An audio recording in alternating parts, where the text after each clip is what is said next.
Authors Over 50, Writing in Life's Sweetest Third. Authors Over 50's weekly podcast celebrates writers and their journeys to publication. Writing after 50 is a whole story on its own, so let's skip to life's sweetest third and talk with authors about their journey from pen to publish. Welcome, I'm Julia Daly, your host, and I invite you to listen to interviews with writers who've achieved their goal of publishing a book just later in life. We've seen award lists for under 30 or under 40, but I've yet to see lists for those who've achieved a significant milestone of their own, launching a new career and publishing their first book after the age of 50. We will hear about these authors' inspirations, struggles, strategies, and the smell of that first book. These writers' journeys inspire me because I'm one of them. My guest today became one of the first women hired on a U.S. Forest Service fire crew. She holds 2 degrees, a Bachelor of Landscape Architecture and a Master's in Planning from the University of Arizona. Summers of Fire, a memoir of adventure, love, and courage, released in 2018 about wildland firefighting. Parade magazine published an excerpt, and the PBS show Arizona Illustrated featured her segment, Wildland Firefighter. The prequel, Uprooted, A New Life in the Arizona Sun, was published in 2021. In addition to writing, she's a landscape architect, certified arborist, and watercolor artist. She currently lives in the same area where her Forest Service career began. Welcome to Authors Over 50, Linda Strader. Oh, thank you so much. That was a wonderful introduction. And whenever I hear somebody go through all that litany of everything I've been through, it still amazes me as well. Well, Linda, our opening question on Authors Over 50 is always, what took you so long to write your first book? Well, mainly because I never had ever wanted to write a book.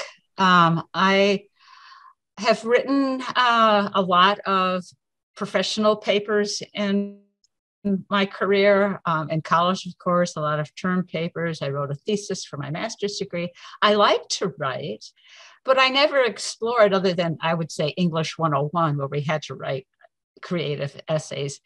I never really had the time, A, and B, I had no idea what I would write about. So it was actually a bunch of circumstances that led to me writing Summers of Fire. And it began with ending my 27-year marriage. Then I had a good job. All that was great. That's why I figured I could get a divorce and move on. And shortly after that, my mom passed away. And 3 months after that, I lost my job. So I'm pretty lost at this point. I just bought a house. I had absolutely no idea how I was going to survive all this. And my mom was my best friend, so losing her was devastating. And so I lost my job. This was in 2008 when the economy was terrible.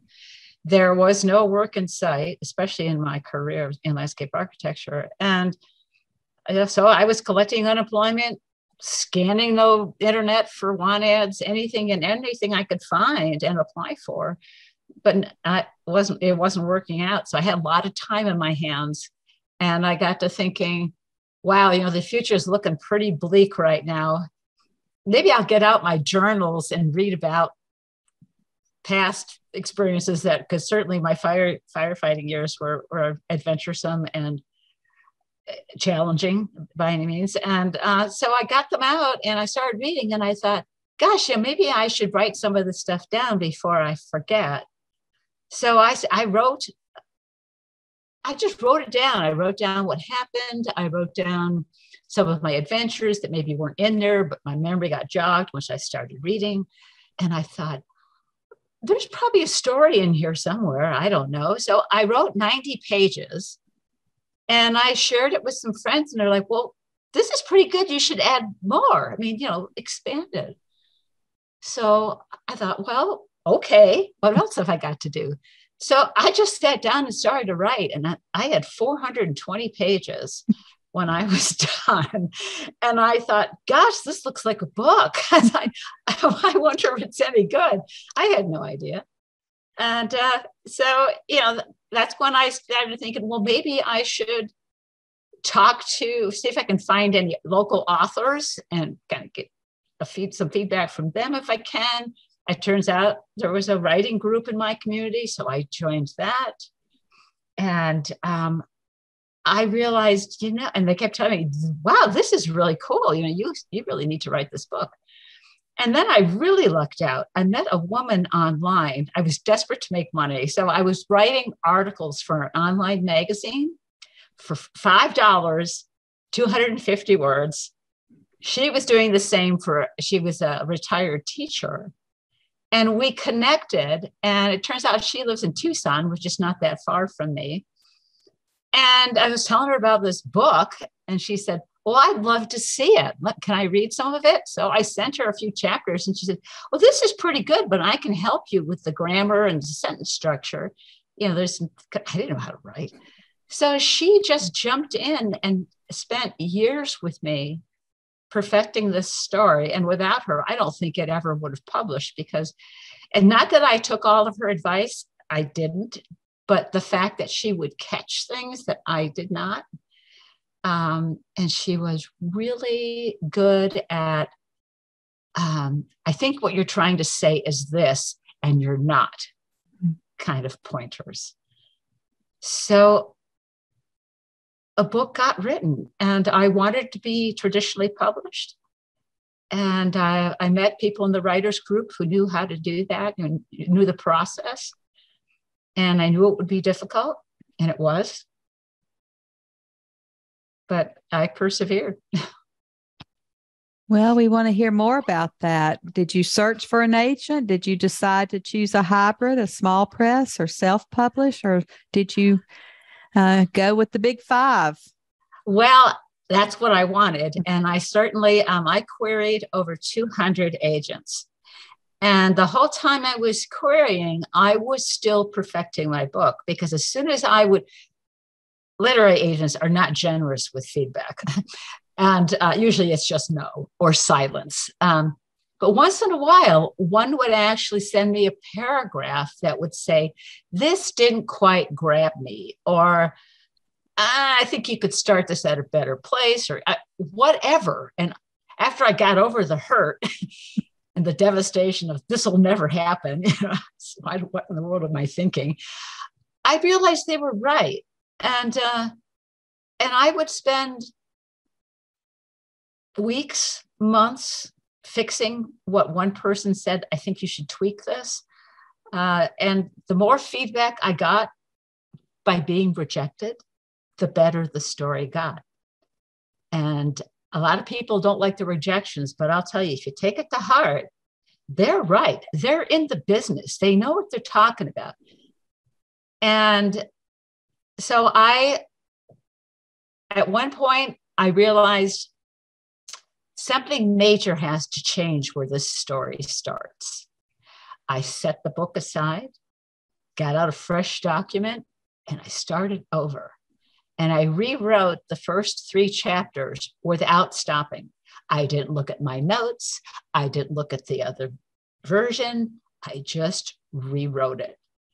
And then I tacked everything back together again. And I started sending that out to agents, and I got responses now. I want to see the whole manuscript, and I'm really excited. I'm thinking, oh, this is great, finally. But in the meantime, I decided to query small presses because I knew that was an alternative. And I started getting responses from them as well. And at one point, I had 3 offers from small presses. And the agents, though, oh, I haven't gotten to it yet, and we're talking, months have passed. And I finally decided, you know what? Enough is enough. I have offers here. It's not the big 5. but they are legitimate traditional publishers. And I went for it. And I picked the best out of the three after researching all three. And that's who I stayed with. And in the meantime, I had an agent contact me and say, well, I would love to see your manuscript. And I said, well, I'm sorry, it's already been picked up. I just left it at that. I didn't tell them by who. I just so. Well, there's so many options we have today as writers. You know, we used to have just one path, but now there are lots of paths, and we can choose and change it up if we want to, and choose different ones. So we have to know, Linda, what influenced your desire to be a firefighter, and what challenges as a woman did you face? Well, when I first moved to Arizona, so I'm from Syracuse, New York. And when I first moved to Arizona, it was in the middle of my senior year of high school, which was a brutal time. And I got to Prescott. I wanted out. I mean, I wanted to go back to Syracuse. I didn't want to live there anymore, and I didn't want to stay. So I graduated from school, went back to Syracuse. All my friends were off to college, and I thought, well, what's the point? Nobody's here. I might as well go back. So I went back to Arizona, learned to love Prescott. I love the outdoors. And I thought, well, now I just have to find a job. And it's back to the old finding a job thing. So I am 17, 18 years old by then. And I'm living in a town of 12,000. And this is 1973. And there really wasn't much to choose from. And I didn't want to be a waitress. I didn't want to be a secretary. I did not want to answer phones. Retail clerk, did not want any of that. And I kept thinking, there's something out there that's different. I don't know what it is, but I want something that's different. But Prescott was not working out, and I gave up, and I came down to Tucson. And in Tucson, I connected with the U.S. Forest Service. They were hiring a fire timekeeper for the Catalina Hotshots, which is an elite firefighting crew, up on Mount Lemmon, which is north of Tucson, thick pine forest. I was going to live next door to the ranger station. I couldn't imagine anything better. Yeah, it was a secretarial position, more or less, but I was working for the Forest Service, and I was working in a ranger station in the mountains. And I thought that was pretty awesome. So I did that for a few weeks in 74. And then in 75, they hired me for the whole fire season. And so I'm around all of these tough firefighter men, and I'm in the world of wildfires too. I'm in the U.S. Forest Service, and I'm seeing something I've never seen before, working outdoors, hiking, and I mean, the job revolved around being outdoors. And I thought, well, you know, I don't like working in the office. I want to do something. I want to have one of those outdoor jobs. So for the next summer, I sent out an application, and I got offered a job as a firefighter in south of Tucson in the Santa Rita Mountains. And I was ecstatic. I thought, oh, I can do that. I can do anything. You know, I can do this. I can do this. So I grabbed it. And I had no idea that it was going to be a problem for the rest of the crew, who were all men. I just got there all gung-ho. You know, I can do anything. I'm 20, you know, I'm ready to take on the world.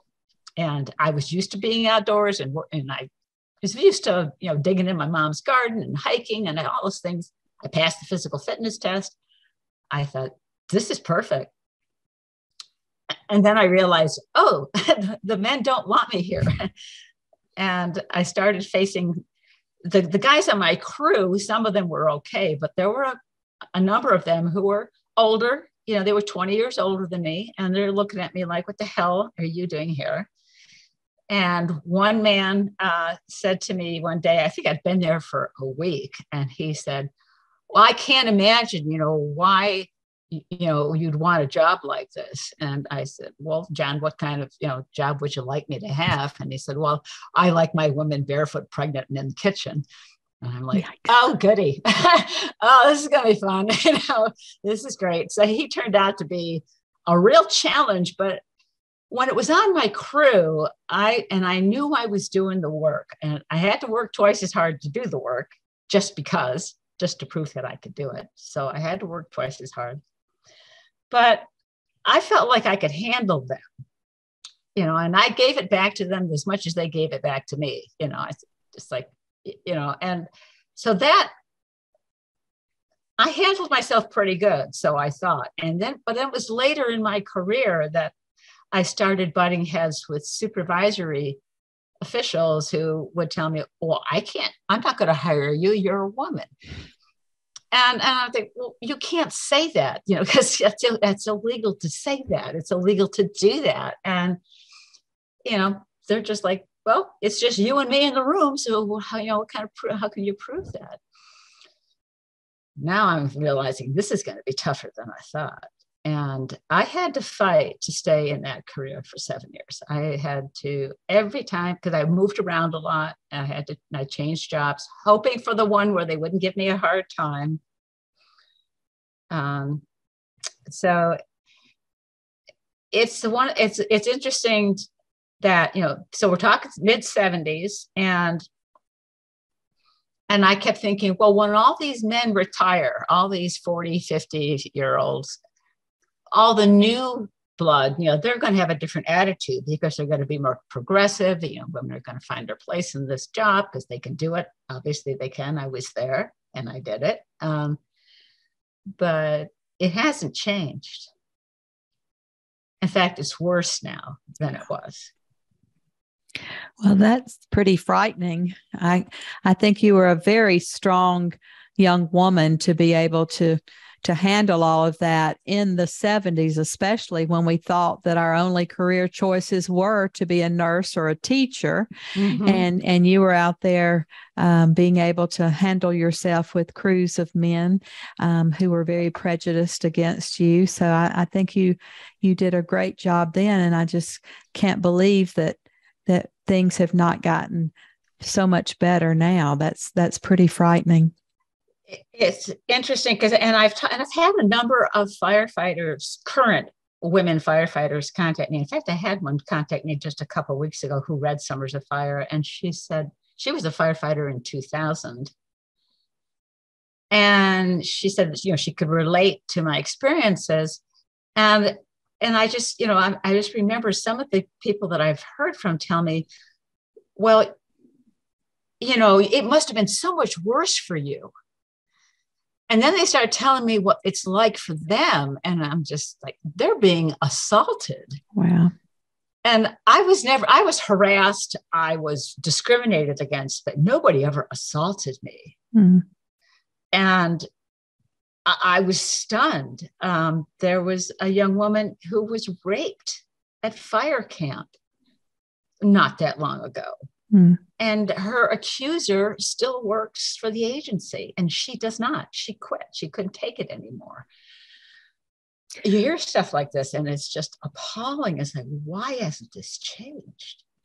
That's really horrifying for our young women today. And I hope that your book will shine a light on some of that. And as you go around and speak, that maybe, changes will happen. I think it's important because I've given a lot of talks about this, and I've had Girl Scouts in some of my groups, and they're looking for non-traditional jobs, and they, and they're looking at me like, why would I ever want to do that? And I said, oh, but please do, because the more women there are, the easier it's going to get. It's still like 7% of all firefighters are women, and that's all firefighting, structural and wildland. And we just need more. And I think, you have to be tough and you have to, stick up for yourself.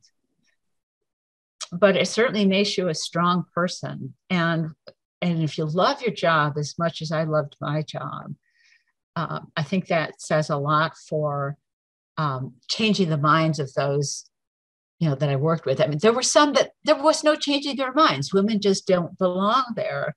The Forest Service has been a male agency since, 1912.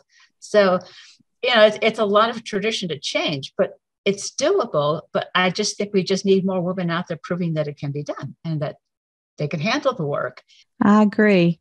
And with the drought here in Texas where I live, we are a tinderbox. So we certainly appreciate the mostly volunteer crews who assist us, and we so appreciate your service. Thank you. It's interesting that they've always used prison crews to fight fires. In fact, I fought my first fire with a prison crew, and I was really nervous because I thought, what's going to happen? Are they going to hurt me? And they were actually a really nice, hardworking bunch of guys. But I just read recently that California is really struggling, of course, with the need for firefighters, and they're bringing in women prison crews, which is like, and it's just to me like, well, why not? but there's a lot of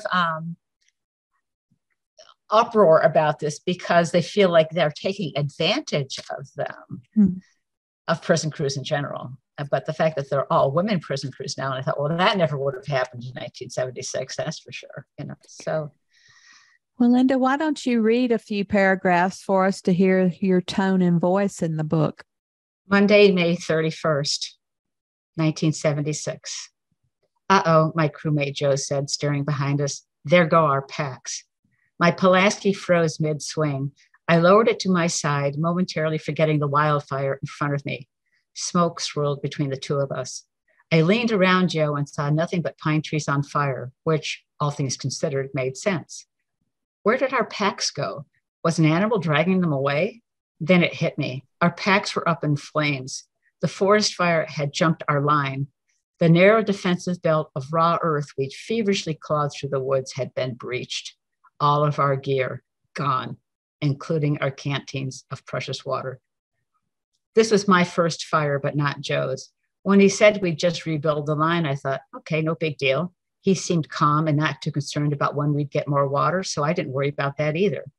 Even with our gear a pile of ashes, we'd no choice but to continue to build line. In my hands, I clutched a Pulaski invented by a forest ranger for just this kind of work. A combination of axe and hoe, it made building line easier, but still brutal, hard work. With flames a mere foot away, I removed fuel from the fire's path down to bare mineral soil, our fire line. Soon my arm muscles burned from swinging the axe at small trees, my back pinched from leaning over to scrape pine needles and the duff underneath them with the hoe. Intense heat from the fire and exertion made me thirsty. A drink of water would be good right about now. I had some gum in my pack, which might have helped, but it had become a melted glob. As I chopped and scraped everything to bare earth, I mentally inventoried what I'd lost besides my canteen. Headlamp, socks, my Levi jacket. Damn, I really liked that jacket. That's so exciting. I can see you in all those flames. Did you have to do any research? I know you lived this life, but did you have to do any research about firefighting in general before you began writing, or do you kind of do that as you go along? I didn't, because I remember we had a lot of fire training, so I remembered what they taught us. I've got a good memory, thank goodness. And so no, I didn't. What I did try to find was when I talk about a particular fire, especially some of the larger ones in California, I wanted to make sure that I had the right acreage, how big they were, exactly where they were, because my memory was kind of vague. But some of the guys that I worked with that summer, they would fill me in, oh, we were in this town, and oh, that's right. And so little pieces like that. The details meant a lot to me. The reader wouldn't notice, whether I said it was in Eureka or Wairika or whatever, but I wanted it right. And I was amazing. I could find those fires online. I could find out how big they were and what the cause was. And so that was fun when I was, it actually, there it is. It was there. Well, research has certainly become a lot easier with the internet. What publicity have you done for your book post publication, and then for the new book as well? Well, I taught myself how to pitch the news media, and I'm really, it was not easy, but I just thought, I watched one webinar by Steve Harrison, who is this publicity giant, and he said something that really hit home. He said, the news media is always looking for a story. 24 hours a day, 7 days a week, they need stories. And it's important that whatever you're pitching to them, look and see what's going on around in the world. If your story relates to any of that, pitch it, and you'll get interviews. And I did. I mean, Parade Magazine, PBS. I was interviewed by my local newspaper. I've done lots of podcasts. The summer of 2018, when my book came out, California was burning from one end to the other. And that sadly helped promote my book, just because it was like, yeah, I know what all that's about. So I pitched to radio talk shows, and I know what it's like, and I could talk about it, and I could talk about what it was like to do that in the 1970s as the only woman on the crew. So I've done a lot of that. And with my new book, of course, now it's different, because we're at the tail end of the pandemic, but a lot of places are still not holding personal speaking engagements. I've got some set up all the way to next year, which is typical. So it hasn't been as easy to get those, but the podcasts have filled in. So I get a lot more podcasts now because of that. These podcasts have really become so popular, people, whether they're exercising or doing housework or driving in their car. I ride my bike and listen. So, you're heard throughout the country and in many other countries as well. Yeah, it's been a great venue. And they're a lot of fun, like this one. They're always a lot of fun. And I know I reach out to people that would not otherwise know my story. And with Uprooted, which is everything that transpired before I started working on a fire crew, I pitch them both at the same time because they're so closely tied together. So I don't focus just on Uprooted. It's always, I pitch Summers of Fire, and then I say, oh, and then I have a new book out that's the prequel to that. And then I tie them together. And then I often sell them both at the same time, especially in book signings, because they want to read what happened first. And then, so they tie each other together. Great idea. What do you think was the best money you've ever spent as a writer? I haven't spent a whole lot. I had to be frugal. I didn't have any choice. When I did my book tour, when Summers of Fire came out, I did a couple. I took a trip to San Diego, and I spoke in front of the San Diego Memoir Writers Association. So that was a big trip for me, just to be able to do that. But I stayed pretty close to home, but I still, they were day trips. And so spending the gas money to go to small bookstores in other communities in my area was really that's the most I've ever spent. I have discovered that you don't need to spend money to promote your book, that people want to see you, but you don't have to drive or fly someplace to do that anymore. No, I think one of the greatest things that's come out of the pandemic has been these Zoom meetings. We can be in people's living rooms all around the country, but without ever leaving our own. So true. And I think, and it's convenient. It's the convenience, because they watch it or listen to it when they have time. Whereas when you've got a specific day and time, I can't make that, it's definitely more flexible. Well, Linda, our last question of the interview is always, our writers are such a unique set. Do you have any advice for writers 50 and above? It doesn't matter how old you are, just write. I'm asked that question a lot, what advice is. It's like I said, when I just sat down and I just started writing. And don't worry about editing till it's down. And to be afraid because, that sentence isn't perfect. And you could spend a month on one paragraph and it's just don't, just keep going. Just write it all down and then go back. Editing is the hardest part, but that's where your story will start to come together and you'll feel more confident as you go back and you add layers to it. So you get the bare bones down, then you add layers. It doesn't matter how old you are. And it doesn't matter if you have writing experience. I did not, other than professional papers, as I said. So it's learnable. It's not. And now that I help people, and I think one thing is, the maturity, I think, helps. And if you don't have a family to keep track of, little kids, it's easier to write. And I have more time to write. But I also find that I have more to give to people who are first starting out to write. I've been a beta reader for a lot of authors, as they were for me. And I find that the more you write, the better you catch other people's errors, which in turn makes you look at yours and go, oh, yeah, now I see that. And it's hard to see your own mistakes, but the more you help other people, the better you get at it. Well, that's great advice. And I just thank you so much for being with us today. You've led such an exciting life, and you have so much more to live, and so many more books may be in you. And we're just so happy that you spent your time with us here today and not in a wildfire somewhere. So we're just excited that you're now one of our authors over 50. Oh, thank you, Joe. I had a great time. Thanks for interviewing me today. Thank you for joining us today. Please look for Authors Over 50 every Thursday, when we will have conversations with accomplished debut novelists over the age of 50. Please subscribe and share with a friend.